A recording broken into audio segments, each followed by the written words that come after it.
From June 1962 to November 1963, I was involved in a sexual relationship with President Kennedy. For the last 41 years, it is a subject I have not discussed.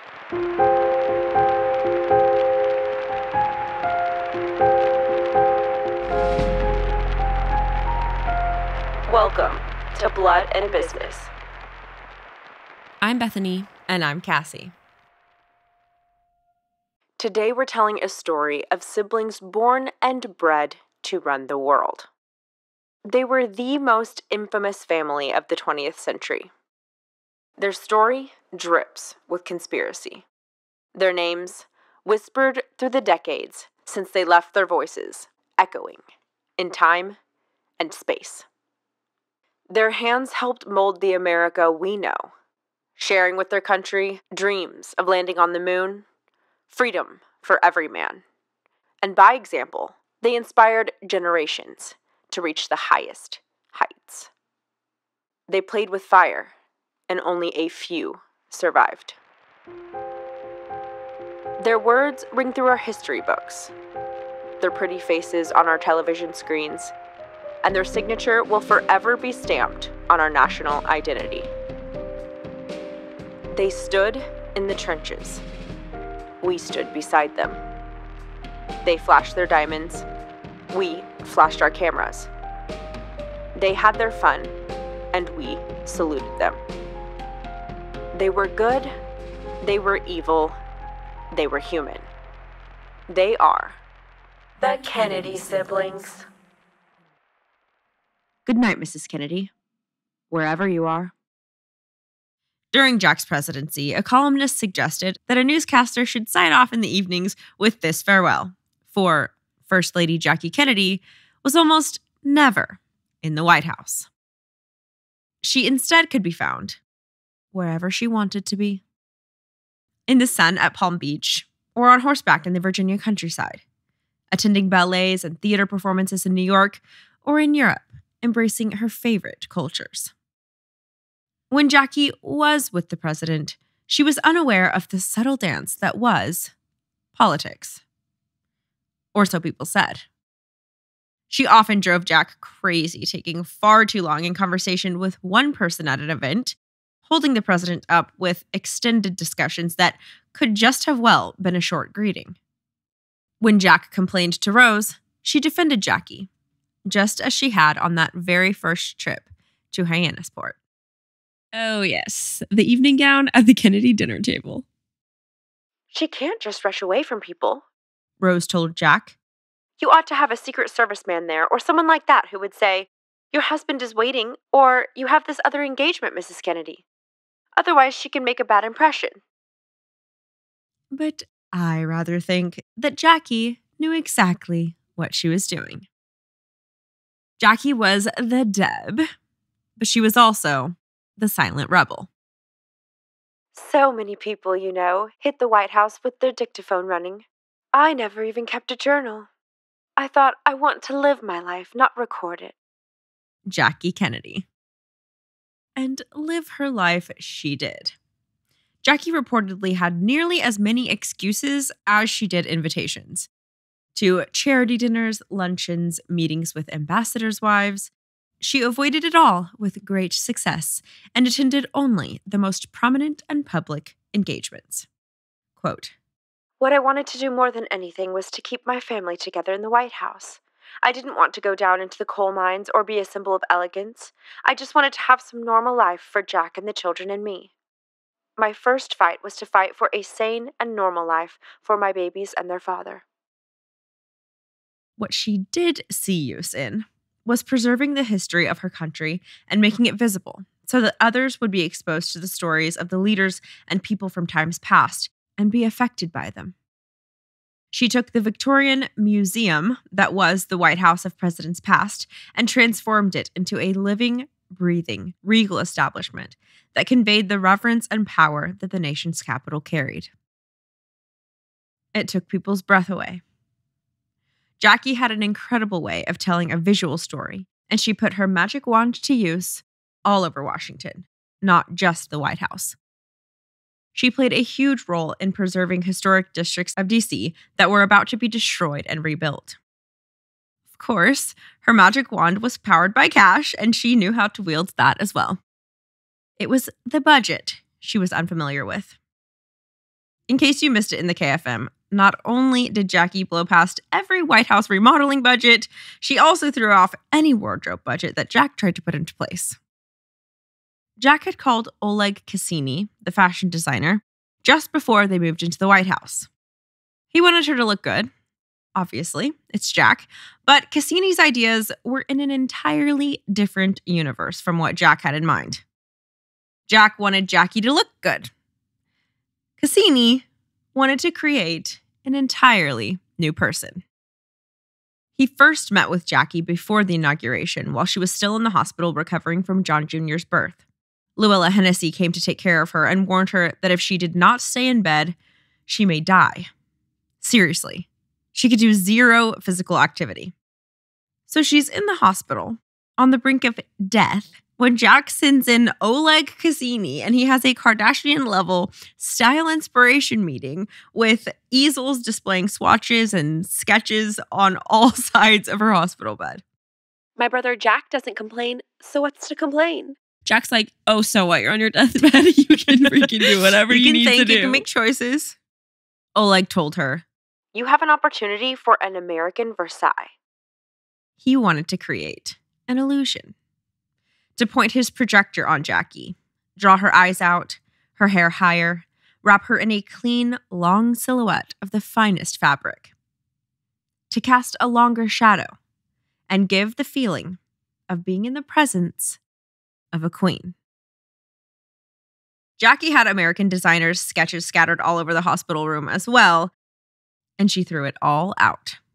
She was about to take her place as the feminine leader of America. And now her lone stylist, Cassini, was hardly American. She picked the one non-American fashion designer. He was born in Paris, France, to an aristocratic Russian family with maternal Italian ancestry. Jackie was going to bring Europe into the White House. If that isn't the most Jacqueline Lee Bouvier thing ever. Millions of women all over the world started wearing pillbox hats and teasing their hair the moment that Jackie assumed her throne. This was American style now. And suddenly, everyone wanted to be American. Jackie had admitted to Mrs. Roosevelt before Jack took office that she was afraid she may panic as First Lady. During Jack's campaign, even before the election, she told LBJ's secretary that she felt, quote, so totally inadequate, so totally at loss, and I'm pregnant, and I don't know how to do anything. A White House Secret Service agent said, I remember feeling sorry for Jackie. She was real lonesome. She seemed sad. Just a sad lady. There's a letter from June of 1962 that Jackie wrote to Bill Walton when she asked him to become the head of her Fine Arts Commission. And in this letter, she alluded to how unhappy she was during the beginning of her time in the White House. Quote, it would be cruel to put all the ritual and paperwork in your life. Like me, you hate it, and 9 out of 10 of it is unnecessary. Before you cringe completely from what looks like a big headache, just let me tell you what I did. I was tired and I wanted to see my children. So I just told Tish, she was the White House secretary, who nearly died from the shock, that I would never go out. Lunches, teas, degrees, speeches, etc. For 2 months it was a flap. Now it is a precedent established. I have learned one thing, and now my life here, which I dreaded, and which at first overwhelmed me, is now all under control, and the happiest time I've ever known. Not for the position, but for the closeness of one's family. The last thing I expected to find in the White House. And now my life is the way I wanted, though deadly little details always do crop up. Finding her own voice, her own purpose and identity as First Lady, was the stability and comfort she was able to hold on to in such a big role. She cut away what she did not actually care about to be present for the things that she would lose sleep over if she missed. The timing of it always just kills me because as soon as Jackie's finally getting the family that she's always wanted, Jack becomes president of the United States. So she was having the best and worst time. The best because of the family and the worst because of the spotlight, the career, the pressure. Yeah. John was a year old. He was a baby. Yeah, an infant. He was an infant. Most first ladies don't have little preschool kids. She wanted to be there for her kids as a mom, and most first ladies don't have to do that. So another way that she and Jack coped with these two huge new roles that they had as parents to young children and the president and first lady of the United States was through a man named Dr. Feelgood. Jack had noticed that an anonymous friend had an obvious new pep in their step, a marvelous change in their energy and vitality. So Jack began asking questions because he certainly needed some of that, whatever it was. The friend attributed it to an East Side physician named Dr. Max Jacobson. His wonder-working power was predominantly administered through a proprietary injection that included the blood of a lamb. Okay, did I hear this correctly? Jack and Jackie partook in this? That is correct. I have updated information. Jackie also was a patient. And the first time the anonymous friend had received the injection, he reported that he had stayed up for 3 days straight. Oh my gosh. Okay, so 1 part lamb's blood and the rest meth. Yeah, this is the whole I don't care if it's dog piss, it makes me feel better saga. Lawrence Leamer described, quote, a short-lived miracle in a syringe for which people lived and sometimes died. For Jack's first treatment, the Secret Service left the room, and in a moment, Jack discovered the worst-kept secret of the 1960s.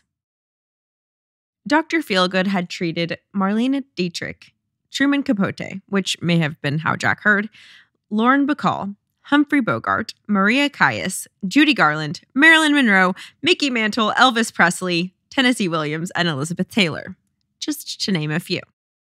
Jack could have heard about this from half the people on this list. So when did this start? Pre-presidency or after he became president? From what I've seen, post-inauguration, his first visit with Dr. Feelgood was like right after he became president and took office. So everything up until this point was just au naturel. Wild. Per Jack's request, Dr. Jacobson traveled down to Palm Beach in May 1961 to see to Jackie's maladies. He wanted Dr. Jacobson to evaluate Jackie and decide whether she could travel to Canada and Europe for diplomatic visits. Quote, he was very much concerned about Jackie's condition following her last delivery. She suffered periodic depression and headaches. After a brief conversation, I said, the least I can do for you is stop your migraine, which I did. That broke the ice. Her mood changed completely. Dr. Jacobson.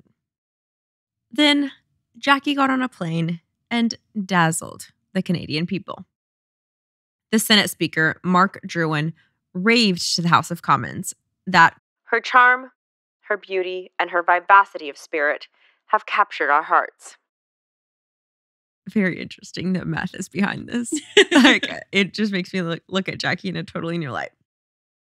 According to the Kennedy women, the tribute was unprecedented and had for the first time signaled the extraordinary impact Jackie had not simply on America, but on the world, and made Jack aware of the overwhelming political benefits of his marriage. Also, how would you ever stop that? Like, once you got that? Like, yeah, exactly. Not even minus the addiction, like the addictive part of it. Just the lifestyle that it would bring you. Why would you not? Exactly. On that trip, Jack and Jackie participated in a symbolic tree planting ceremony. And while Jackie lifted dainty little scoops of dirt in her shovel, since it was just a symbolic thing, Jack had to appear as manly as possible, lifted ridiculously huge mounds of dirt, and threw his back out. This was bad because the pain was excruciating. and Jack had to go to Vienna, like now, to have a very, very important meeting with one Nikita Khrushchev. Yes, the one that was backing Castro and the leader of the entire worldwide communist movement in the middle of the Cuban Missile Crisis. So it was critical that Jack appear strong and tough, not to be messed with, even just physically, in front of Khrushchev. This is all very fragile because of the nuclear bombs. So guess who Jack called? Dr. Feelgood. Precisely. Jackie met him at the entrance of the White House residential wing on the second floor, and the doctor administered 2 treatments. I feel very much better, Jack exclaimed afterwards. As the doctor was leaving, Jackie caught him in the hallway and asked him about some pills that she had found in Jack's bathroom. She could tell that something very dangerous was going on. She just had that sense. And the doctor confirmed to her that, yes, these were dangerous and paired with the injections that he had just administered. Jack was playing a high-risk game that would likely end in a severe addiction. Oh, only the combination of injections and pills were dangerous, not just the injections themselves. Yeah, not the meth injections. Who is this doctor, and why did he already not know what pills Jack was taking? You would think that would be like hey, before I give you this, let me see what other... Good point. And fun fact, we'll talk a lot more about like these insider White House stories in RKFM. But Jack had about like 10 to 12 different doctors that he would see on a weekly basis for that very reason, so that he could get all that he needed by whoever he needed to talk to, and it wouldn't be a conflict of treatment. You know what I mean? Oh my gosh. Yeah. Demerol, the pills that Jack had, is an opiate-based drug. It's a narcotic used to treat severe physical pain. Hence, Jack's interest. And were given to Jack by a Secret Service agent, most likely per Jack's request.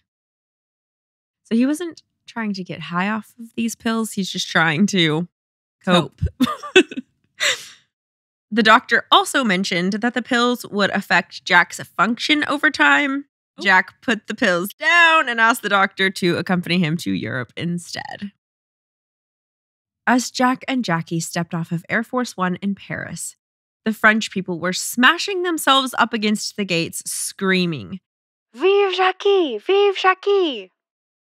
That night, Jackie was treated by Dr. Feelgood, and the next morning it was Jack's turn. To the state dinner given at the Palace of Versailles, Jackie wore a Givenchy gown, tributing Parisian couture. She sat between Jack and the French president, and throughout dinner he spoke about French history and culture, and with every topic he brought up, Jackie went with him and spoke in depth about every subject.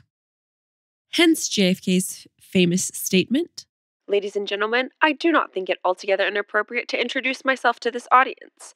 I am the man who accompanied Jacqueline Kennedy to Paris, and I have enjoyed it. He's like, did y'all forget? I'm the president. So this was one of the few trips that actually met Jackie's qualifications of importance. The French president told Jack, I now have more confidence in your country. Jack brought inspiration through rhetoric. Jackie by being an icon. Everyone wanted to be around Jack. Everyone wanted to be Jackie. Jackie did just as well in Vienna and London, and then made a quick escape, well deserved as she saw it, for a private vacation in Greece. In March 1962, Jackie took a private tour to India and Pakistan with a certain someone. Her sister Lee. The New York Times reported, The tour has turned into an Asian caravan of such proportions as to make even a latter-day Marco Polo bug-eyed. What? It didn't stay very private. The media was all over it. This is that famous white-gloved No, Lee, let me take the reins. elephant ride. Yep. It seems that for every wonderful experience the Kennedys were given, there was an equal and opposite tragedy in response. But none of them took Jack to the depths that this one did. Not since Kik. While Jackie rested up at Hyannisport, back in the States, waiting to give birth for the fourth time, she gave instructions for the baby's room to be prepared at the White House. It was powder blue with white accents, a white crib, white curtains, and a white rug. And this is the fourth because the first three were Arabella, Caroline, and John Jr. On the morning of August 7th, 1963, Jackie began feeling labor pains and was rushed once again to the hospital. There, baby Patrick Bouvier Kennedy was born through cesarean section. Baby Patrick was not healthy. He was having a very hard time breathing and was baptized immediately. When his condition worsened, he was flown to the Children's Hospital in Boston and placed in the ICU. Jackie was kept at the original hospital, unable to hold, touch, or see her baby in his distress. At 6:25 a.m., Jackie was notified by Dr. Walsh that Patrick had not made it. Her son was dead, and she hadn't even had the chance to meet him. She would never be able to look into his eyes and tell him how much she loved him. At the Children's Hospital, Jack had to see it all happen. Had to, and had the chance to, experience it all firsthand. And as their worst nightmare played out, watch, not being able to do anything to stop death from taking his child. Jack held his tiny hand in his fingertips for 2 hours while Patrick struggled to breathe. Patrick's hand was in his dad's comforting grasp when he died. Quote, "He put up quite a fight. He was a beautiful baby," Jack remembered. He had asked to be alone, and Dave Powers heard the president sobbing uncontrollably through the door. Janet, Jackie's mom, was at the Children's Hospital too, and she was haunted for the rest of her life by how distraught Jack was. Quote, "That was the one time I ever saw Jack genuinely cut to the bone. When Patrick died, it almost killed him too." Lee spent that night in Jackie's room. Just the two of them, Jacks and Peaks. Later, Jack kneeled beside his wife's bed to share their tragedy. "I think Jack was a hard kind of guy to be married to. He really wasn't a good choice for Jackie. She's an extraordinary person, a romantic who came from a cold family life. I think that Jack, in his way, was enormously proud of Jackie. I think he really adored her in his way. But it was in his way. It wasn't exactly what Jackie needed. I think she needed a warmer, cozier husband, more constant. Jack was difficult, easily bored, and he liked to be amused. Not what she needed. I never expect to know anybody who had this sort of light and this marvelous wit and great generosity of spirit. Jack was selfish, too, and he was spoiled, and he had a lot wrong with him. But there was something that was very luminous about Jack. You just think about him and you have this light bulb go off in your head. This unique, strong being who was sort of dropped on the earth." Charles Bartlett. During the White House years, Jack allowed a photographer to hang around the family because he knew how beneficial it was for the American people to see photos of Caroline and John Jr. frequently in newspapers. He learned that from his mother and father. Quote, "You're not going to photograph us, Stan, are you?" Jackie asked, standing on the back of the golf cart. The photographer was Stan Tredick, and he was one of Jack's people, not Jackie's. "It's up to you," Tredick replied. "I'd rather not. Caroline either." "Okay," he said, signaling defeat. What he didn't bother to mention was that his camera roll was already full of photos of Caroline playing that day. She had gone for a sail and a picnic with Bobby, Ethel, Eunice, Sarge, and all of the children. And of course, the photographer was in tow. Treddick also reported that Bobby asked his niece while out on the water, "Caroline, will you stop spitting in the boat?" She would have been 3 at this point. Treddick turned over his very full film roll to Look magazine, who gathered the best ones and then sent Laura Berquist to go behind Jackie and get permission directly from Jack to publish them. It was Friday, and Jack was getting ready to head to Hyannisport, so he was in shorts, a polo, and Sperry's as he flipped through the images. Maybe not the Sperry's, but that's what I'm imagining. The photos were good. Really good. Which is why Laura thought she had a pretty good shot at getting permission from Jack to just go ahead and publish them. She got no such thing. Jack told her he would take them home with him, show them to Jackie over the weekend, and see if she had changed her mind. She had not. Jackie believed that, quote, "Some people are made for public life, and some are not." Her children were in the second group. She wrote a handwritten letter to Laura Berquist, quote, "You are right. They are such good pictures. It is partly because they are so good, I must sadly tell you, I just can't give you permission to publish them. Caroline was being recognized wherever she went. That is a strange enough thing to get used to, at any age, but pretty sad when one is only 3. Every article just increases interest in her. Her little friends and cousins see it and mention it to her, and it is all bad for her." That was that. Jack didn't mess around with his family, no matter how politically beneficial it may have been. He respected Jackie's judgment as a mother.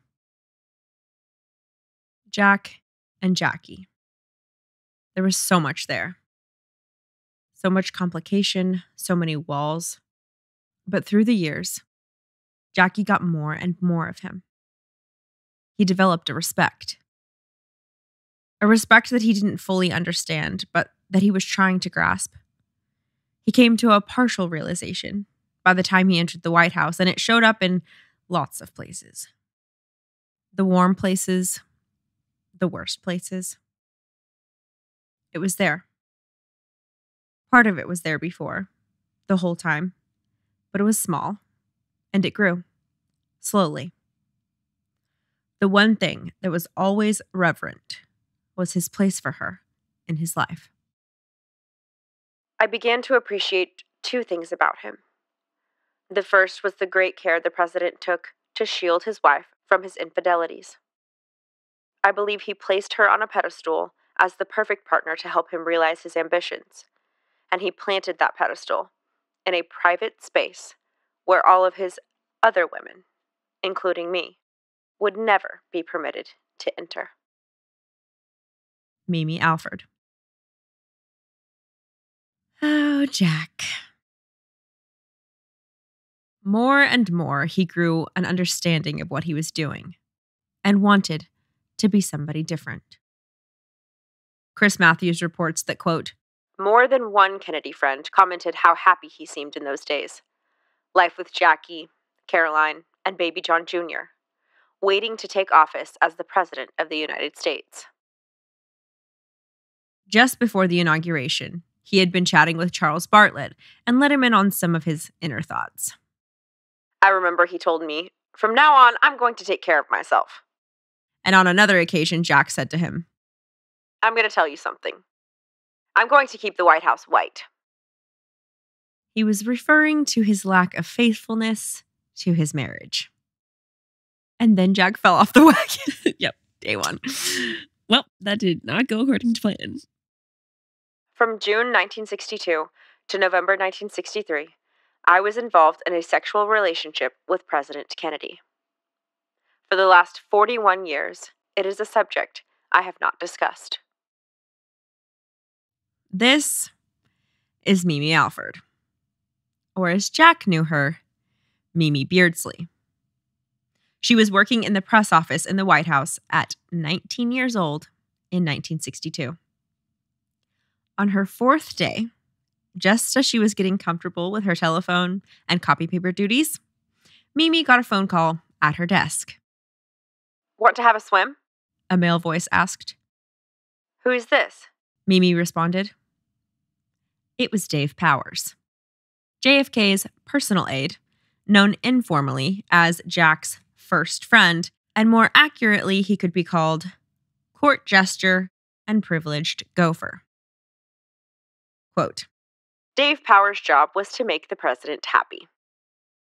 I suppose my first thought should have been to question the propriety of this invitation, not to mention how incongruous it was. Dave may have known the details about my life, but he didn't know me. She had had a conversation with him previously about growing up in Jersey, her two brothers and sisters. Quote, Swimming is something one does with one's friends and family. People don't automatically jump into bathing suits with strangers, and certainly not at their brand new workplace. I suppose I should have considered all this, but I didn't. My best stab at expressing my confusion was, where do we swim? The answer to that was inside the White House. Only 100 yards or so from the press office was a heated pool with tropical murals on the walls, a gift from Joe Sr., designed by Jackie. Within minutes, Dave Powers was at her desk, ready to escort her with an upbeat demeanor as if this was the most normal and fun thing ever. When they arrived at the pool, there were sandwiches, bathing suits, towels, and other White House girls already swimming. Dave Powers sat on the side, rolled up his pant legs, and dipped his toes in. And then the president arrived. Mind if I join you? He asked before disappearing to change. He did a few laps, made some small talk, asked how each of them were getting along, and then got out and left. This was something he did every single day. The pool temperature was set to 90 degrees to ease his back pain. Oh, okay, I get it. This is him taking care of himself. The details of this interaction and many others we will divulge in next week's KFM. Mimi went back to her desk, hair soaking wet, and no one asked or said a thing. She was buzzing that afternoon. He knows my name. He knows my name, she thought to herself. Then, just before the end of the workday, her hair still not fully dry, the phone rang a second time.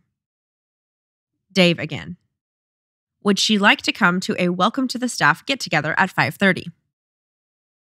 For the second time, she echoed. Where do I go? Upstairs, Dave responded. I'll pick you up. Quote, My initial wish was that Dave had given me more notice so I could have washed my hair and put on a nicer dress, but it would have to do.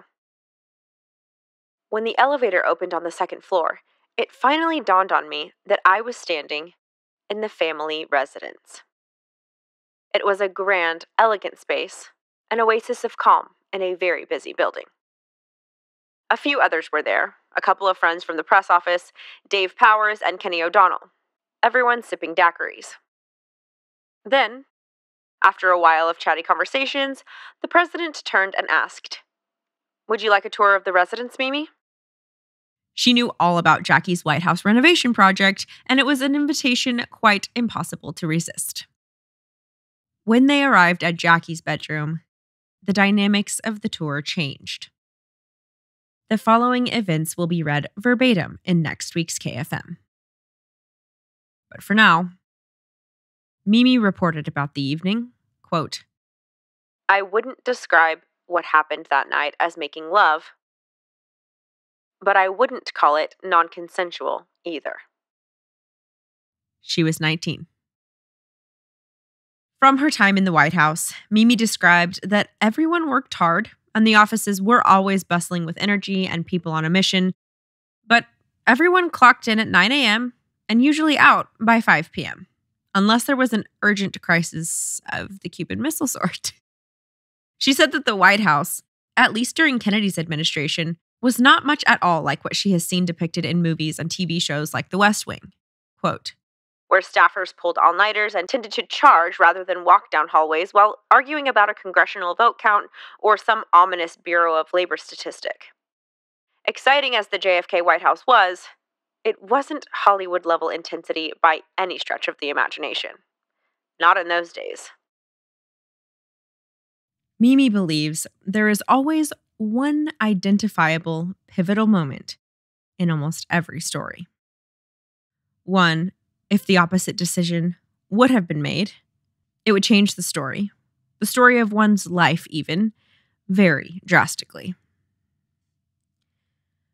Her lunchtime swim and evening tour of the White House residential floor happened on a Thursday. The next Monday, the phone rang again. It was Dave Powers. He wanted to know if Mimi would like to go for another swim. Quote, I realize now that Dave Powers' call, which lasted all of 15 seconds, was my personal pivot point. Because everything would have been so different if I had simply said no. But I didn't say no. The lunchtime swim, already Jack's routine, became her routine. And when Jackie was not at home in the White House, Jack's bed became her frequent crash site. Usually once or twice a week. Sometimes she brought extra clothes. Sometimes she went home in the morning to shower and change before work. And sometimes she'd just ride the elevator downstairs, step off onto the first floor, and walk down the hall to her desk, wearing the same clothes as the previous day. Quote, If my office mates noticed, I didn't care. I felt invulnerable, as if I were cloaked with the president's power. Do what you want, the president would say to me. You can go home or you can stay. As we spent more and more time together, the absurdity of our relationship and my self-consciousness gradually began to wear off. The president was particularly deft at diffusing any awkwardness about the gross imbalance in our relative status by openly referring to the fact that I was a student and having some fun with it. Part of him still seemed to be an adolescent teenager at Choate, and it may have been that I reminded him of a much simpler, easygoing time in his life. He always seemed quite boyish and relaxed when we were together. Jack would often be in bed having breakfast in his pajamas, reading the slew of newspapers he had delivered every morning when Mimi woke up. Then he would have a bath and head to the Oval Office between 9 and 9:30. And here is where the story takes a very interesting and very surprising turn.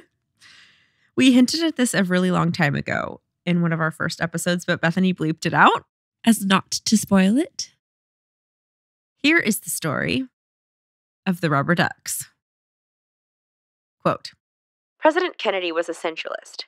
We spent an inordinate amount of time taking baths during our evenings together. He changed his shirts as often as 6 times a day, as he hated feeling sweaty or grimy. In that first summer, we turned the elegant bathroom off of his bedroom, with its thick white towels, luxurious soaps, and fluffy white robes embossed with the presidential seal, into our own mini spa. The only discordant note were the rubber ducks, which appeared later that fall, around the time when Von Meter's comedy album, The First Family, was the #1 selling record in the country. Apparently, in the comedy special, there is a scene in which the comedian is portraying Jack going through a manifest of toys, which toys are Caroline's, which ones are John Jr.'s, and then in the parody, Jack calls out, The rubber ducks are mine. Jack never took himself very seriously. Remember the, Bobby, you have to learn to make fun of yourself in politics. He never took Bobby too seriously either. You weren't making fun of yourself. You were making fun of me.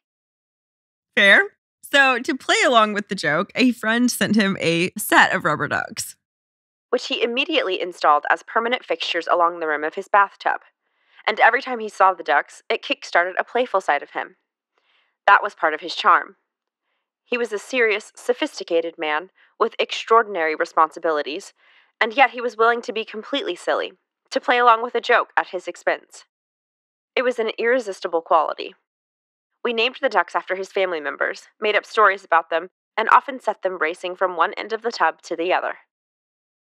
Oh, what in the world? Like, the part about him naming them after his family members with his 19-year-old mistress in the bathtub. Like, No, in the bathtub of the White House. Quote, 45 years later, after my secret was out, I described these rubber ducks to a friend. You didn't have an affair with the president, she concluded. You had a play date. So weird. When Jack heard about Mimi's boyfriend back at the university, he and Dave teased her about him endlessly. There was no territorial tone to their relationship. No jealousy from Jack about Mimi being in a real, more serious relationship. It was as if this was the most normal, casual friendship he had. Mimi wasn't his. He wasn't Mimi's. He belonged to Jackie, and he hung out with Mimi. Or Judith. Or Mary. Or someone else when Jackie wasn't around. Jack was never alone. He made sure of that. He scheduled him. Phone calls did not occur from the Oval Office. They were not working calls. Most of them were from his residence before he left in the morning or after he arrived back at home in the evening. Truly. Like that And, like, is Eunice wasn't nuts. a mess. You know what I'm saying? No, Like, what is wrong with that your is family? the upbringing. It's Yeah, because we thought it was so meth weird. with Peter. We were like, was it the way He's he just, like, was? on Or, one. But no. it's like they had so much stimulation as kids that they couldn't ever slow down. Like they weren't ever okay with silence or quiet. It was just so uncomfortable for them. So they Yeah. were just like, who can I call? Uh-huh. And they were so confident that they weren't like, oh, I'm a burden. They were just Yeah, like, they everyone didn't wants correct to talk themselves. To me. They Yeah. were just like, definitely, I would want to call Indulge. somebody. And Yeah, they would they would call. eventually. Quote, The phone, he told me, was his lifeline to the everyday world. When we were together at the White House, he was always calling friends, members of Congress, his brothers and sisters. He was incapable of sitting still or of not using a moment of free time to scavenge for information or a good laugh, some form of human connection. Jack was so compartmentalized that Mimi never once met Jackie nor even saw her at the White House. Mimi lived in Jack's world, the West Wing. Jackie's world was the East Wing. And no one, except the two of them and a very few, very privileged people, ever crossed worlds. That's crazy. Never even saw Jackie. Never even saw her. Quote, I can't say our relationship was romantic. It was sexual. It was intimate. It was passionate. But there was always a layer of reserve between us. Mimi never remembers JFK ever kissing her. Not once. Quote, Not hello, not goodbye, not even during sex. I believe that was for Jackie. And that is the most disturbing part for why. He totally knew. The first year of Jack's presidency, quote, Was not a happy time in my life that it looks like in all the pictures. Jackie remembered a decade later. She was exhausted. She had missed most of the inaugural glamour and the first presidential events and parties due to her overwhelming exhaustion from the stress of Jack's campaign and her pregnancy and birth of John Jr. Quote, Jackie was on Jack's arm when they walked into the pre-inaugural gala, but she left after the first intermission when the evening had hardly begun. She had not gone to Mass on inaugural morning with her husband either, though she had wanted so much to be there.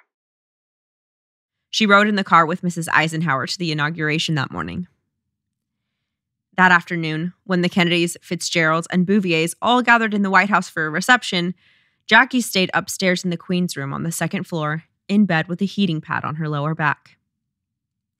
Jack went to more receptions and parties all day long, but Jackie stayed in her bedroom in the White House until Jack came to pick her up at 10:30 p.m.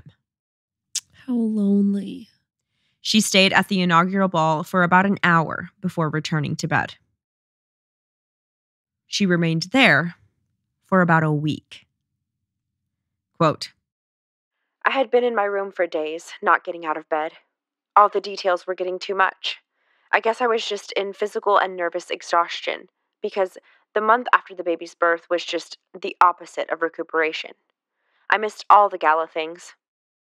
I wished I could have participated more in those first shining hours with him, but at least, I thought, I had given him our John, the son he longed for so much. Jack loved being a dad. There were Mimi mornings, and there were family mornings in the White House. On the mornings when his family held their place in the residence, rather than needing Mimi or Judith or Mary or whoever to keep him company, Jack spent his time with his kids. They'd watch cartoons or, quote, that exercise man, according to Jackie. He'd be telling Caroline and John to do what they were doing, so they'd be lying on the floor. He loved those children tumbling around him. They would all do toe touches and stretches together, and Jack loved wrestling on the floor with them. He used to ask Bobby, Peter, Ben Bradley, or Lem to throw John Jr. up in the air and catch him because Jack knew he loved it so much, but his back prevented him from being able to do it himself. Quote, and then he'd always come out in the garden during their recess in the morning and clap his hands, and all the little things from the school would come running. They'd come over in the evening just as he was finishing up for the day and just play around in his office. One of the last days I remember, well, you know, there's that wonderful picture of them all talking about Berlin, which was an awful sort of a crisis, and John tumbling out from under his desk. But oh, and then one of the last days, Charlie the dog came in and bit John on the nose, and Bundy had to get Dr. Berkeley. But he liked to have them underfoot, and he'd like to take them swimming, and if it didn't work out quite that way, then he'd come upstairs before dinner. No matter who we had for dinner, they'd come in, you know, they'd have their time with him in their pajamas. He really would play with them first, even if it was a state dinner. He'd always say, even when it was a state lunch or just a man's lunch, usually he'd have me in the room and he'd say, go get the children. And of course, they'd always be in their naps, in their underwear or something, and I'd have to bring them out in their underwear because he'd never give you a warning before. But he just loves to have them around. And then he really taught Caroline how to swim. He made her dive off the high diving board. He made her swim the length of the pool in Florida, the last Christmas she was there. Well, she got a quarter of the way and did the rest underwater. He was saying, come on, you can make it. You know, he did so much with them. And he told her all these stories. He'd make up the white shark and the black shark, and Bobo the Lobo, and Maybelle, some little girl who hid in the woods. And then one day, he was desperate, and I said, what? He said, gosh, you've got to get me some books or something. I'm running out of children's stories. He said, I just told Caroline how she and I shot down 3 Jap fighter planes. Well, at least he was self-aware. Oh. This is inappropriate. It's gone too far. In these made-up stories, Caroline told her mom later that, quote, Daddy would always let me choose which pony I wanted to ride and which pony my friend would ride. And then he would make some race, and he would always let Caroline win. She said that Jack always insisted that the kids come with them when they could go out on their boat, even if they were going to miss their nap. And would be cranky. And interestingly enough, there are Mimi mornings in the White House. There are family mornings in the White House. There is a Mimi story about the rubber ducks, and there is Jackie's version of the rubber ducks. What? Quote, I'd ring for breakfast at the same time, or I'd sleep a little later. And the children would come in, and it was so incredible because they'd rush to turn on the television set, and you'd hear this roar, full blast of cartoons. And Jack would be sitting there. He had breakfast in a chair with a tray in front of him, you know, reading the 50 morning papers or sheaves of all those briefing books to go over with Bundy and this racket around. Then he'd take a bath. And I always thought it was so funny for people who used his bathroom, guests, because all along his tub were these little floating animals, ducks and pink pigs and things. Because he said, give me something to do to amuse John while I'm in my bath. So John would float all these things around, and he could just have those little children tumbling around him. And then he'd always come in before he went over to the office. Come into my room, I mean. I'd only be half asleep, or else I'd be having breakfast, and see me. And he used to take Caroline over to the office with him every day. And later on, it used to be John's treat to walk to the office with him every day. So did Jackie buy the ducks? Or did a friend buy the ducks, making fun of the first family? And were they for Jack's amusement or were they for John Jr.'s amusement? Or were they for both? And were they for both? And did half of did the ducks come from the Comedy friend. and then the pink pigs came from Jackie? Let's get I into have it. so many questions.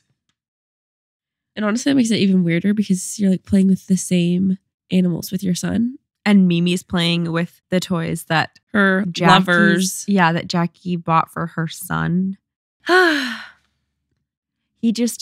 He had the ability to compartmentalize. And sometimes things overlapped.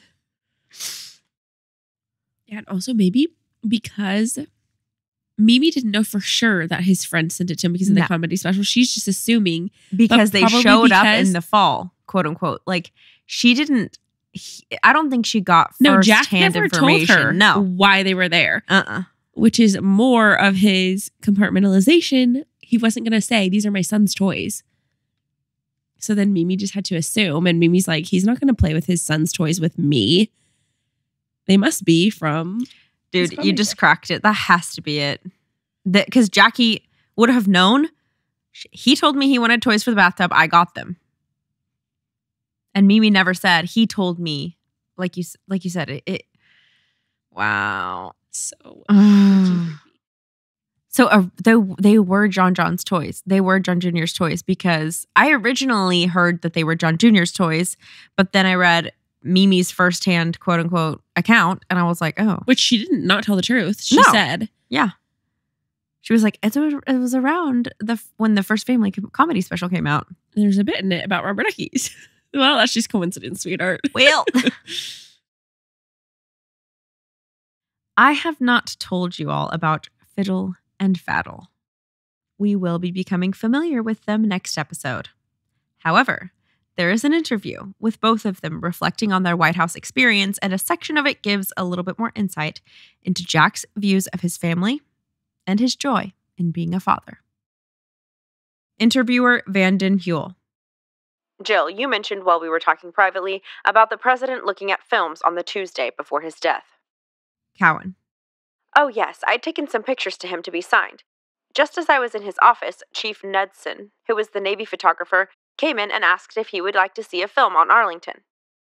He said, "Well, is John in it?" Chief Knudsen said he was. So he sat down in the chair and said, "Why didn't I stay and watch it too?" Jack always is one to The show Irish off. vlog over Yes. again. Let's Doesn't- watch this Doesn't film. everyone want to watch this with me? There he sort of sat in his rocking chair between the two sofas near the fireplace. You could just see the great sort of proud expression when John would come on the film. Huvel. He was a member of a large family. How did he feel about large families? Where? One of these women are Fiddle and one of these women are Faddle. Okay? In this conversation. Yeah. Huel is The a interviewer interviewing Fiddle and Faddle KKK. about their time at the White House. Where? You know, it was very funny seeing that his opinion of a large family changed in the years that he was in the White House. I remember him saying once in the beginning that he would not want to have a large family as his brother, the Attorney General, had, because he felt in his family, a family of 9, he never got the personal attention from his parents or from his brothers and sisters that he would have gotten in a smaller family. Then later, before he died, I think he really wanted children so badly. He began to realize that what he had left in his life was to have a family, and he really missed the fact that he didn't have more than 2 children. I think he really wanted an increase in his family. That's so sad I did not know that about him. I know. I think that once he met his children, as they got to know each other, they really charmed the charmer. I think he was surprised by the vastness of joy he found in them. You're crying? Because of Kik. I think Kik would have loved to be a mom. Oh, for sure. And then I'm saying the joy he found in them, and I Mhm. was kind of Joy calling she back to found. like the joy she gave, joy she found. Because Jack gave so many people joy, and he found joy in his kids. And he found joy in Kik. Mm-hmm. This is an excerpt from The Kennedy Women by Lawrence Leamer. Jackie had started a private little school in the White House for Caroline and a few children that also ought to be brought up Catholic. This is also what Jackie was talking about in the other quote, where she was like, Jack would go out to the lawn and everybody would run up. Mm-hmm. These are all the little students at the school that Jackie created inside the White House. She felt it was time for her 5-year-old daughter to begin a more structured education on God. She hired a nun to teach the school and attended the first class with her daughter. They called it the Georgetown Visitation Convent. Jackie sat in the back of the class while Sister Joanne Frey began her lesson by talking about God's creation of the world. She asked the children to put their heads down on the desk, to think about the story of creation, and then draw a picture of what they had thought. Caroline took a thick black crayon and drew a large square on the white paper. She then filled the square with blackness. Sister Frey was appalled. And I was just devastated. I wanted to go home. Quote, "Oh, what a terrible image of religion I have given to these children," she thought. "What have I done?" She turned from Caroline to her other pupils. "Now, does anybody want to tell us about the story of what they drew?" The nun asked. Caroline raised her hand. "In the beginning, there was nothing but darkness," The little girl said, looking at her drawing. "and God put a light up in the sky, and he put a big moon." The nun looked down at the picture and saw there were holes in the blackness of the enormous square. They were the stars and the moon. After class, Jackie came forward to talk to Sister Frey. "Sister, that was just adorable," She said. "If I had been taught my religion this way, I am sure that it would have made a great difference to me. I know that Caroline's dad would like to see her drawing. May I take it home to him?" "Well, of course you may," Sister Frey replied. In September of 1963, Ben Bradley tagged along with Jack to go see Jackie at her mom's house. It was their 10-year wedding anniversary, and Jackie had been staying with her mom. Quote, "This was the first time we'd seen Jackie since the death of little Patrick, and she greeted JFK with by far the most affectionate embrace we had ever seen them give each other. They were not normally demonstrative people. Period." The next month, Jackie went on a cruise with her sister and another notorious character, which we will discuss in the KFM. Jack took Jackie's absence as an opportunity to spend some quality time with his kids, sending the nanny home in the middle of several days. The infamous White House audio tapes, which will be featured in the next episode, picked up one of these afternoons. It was a phone call with Mayor Richard Daley. "Roland Libinati is sticking it right up us." Daley. "He is?" Jack. "Yeah, because he's standing with the extreme liberals who are going to end up with no bill at all. I asked him, if you'll vote for this package, which we got together with the Republicans, it gives us about everything we wanted. And he says no." Daley. "He'll vote for it." Jack. "You want something? Say something." John Jr. "Hello? Jack. Why do leaves fall?" John Jr. "Because it's winter." Jack. "No, autumn." John Jr. "Autumn." Jack. "And why does snow come on the ground?" John Jr. "Because it's winter." Jack. "Why do the leaves turn green?" John Jr. "Because it's winter." Jack. "Spring, spring, John Jr. spring." Jack. "And why do we go to the Cape? Hyannisport." John Jr. "Because it's winter." Jack. "It's summer." John Jr. "It's summer." Jack. "Say your horses." Caroline. "Your horses." John Jr. was 3. Caroline was 6. And their dad was 46 years old in November 1963.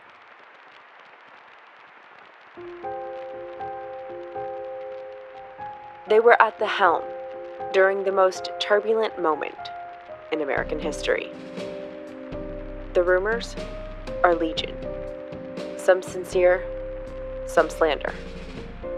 They gave everything to their country. But what did it look like behind closed doors, in their homes, the most intimate moments of their time on Earth? Sometimes the truth is more wild than the headlines. They seemed to live the easy life, but they lost it all in an instant. They ran faster, worked harder, burned brighter, And then they were gone. You have just listened to the Kennedy Siblings, episode 17 from Blood and Business. Thank you all for listening to today's episode. If you enjoyed it, please give us a review on Apple, rate us on Spotify, and share Blood and Business with a friend or a sibling. If you'd like to support the show, the best way is to become a patron of Blood and Business. You will get bonus content every month, including a monthly bonus episode, interactive main episodes, and behind-the-scenes footage. To keep up with us day to day, you can follow us at Blood and Business on Instagram and TikTok. You can find the link for Instagram, TikTok, and Patreon in the show notes below. Thank you so much for the support, and we will see you back here next week for your regularly scheduled programming on Blood and Business. The main sources for this episode were Once Upon a Secret, My Hidden Affair with JFK by Mimi Alford, and The Kennedy Women by Lawrence Leamer. To see a complete list of sources for all Blood and Business episodes, head on over to Patreon for a free PDF download.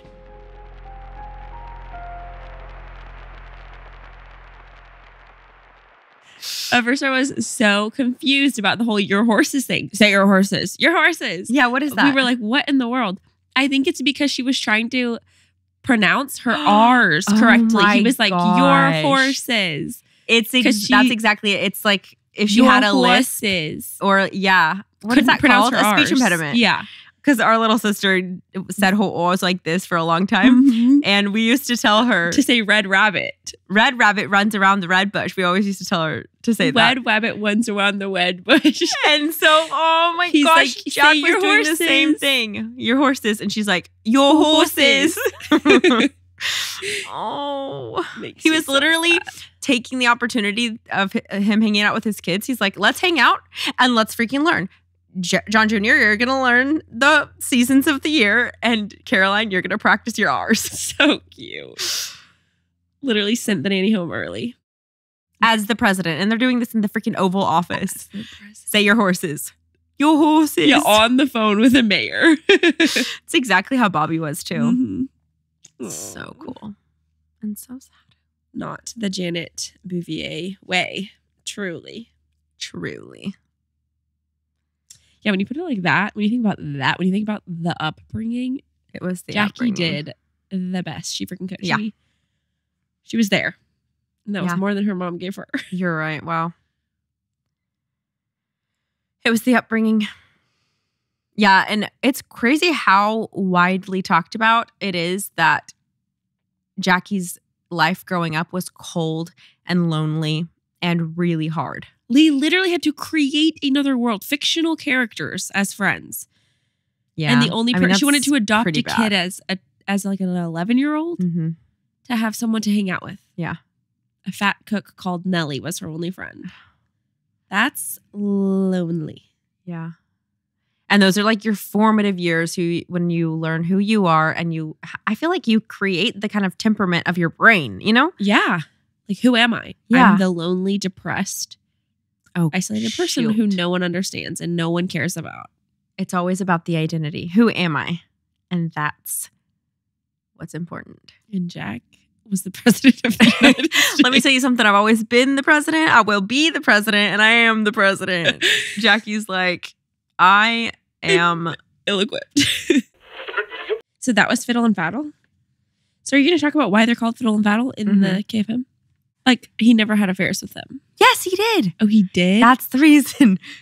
Freaking Fiddle and Faddle. But he liked them less than Mimi or something? I don't know. Or they just didn't write a book.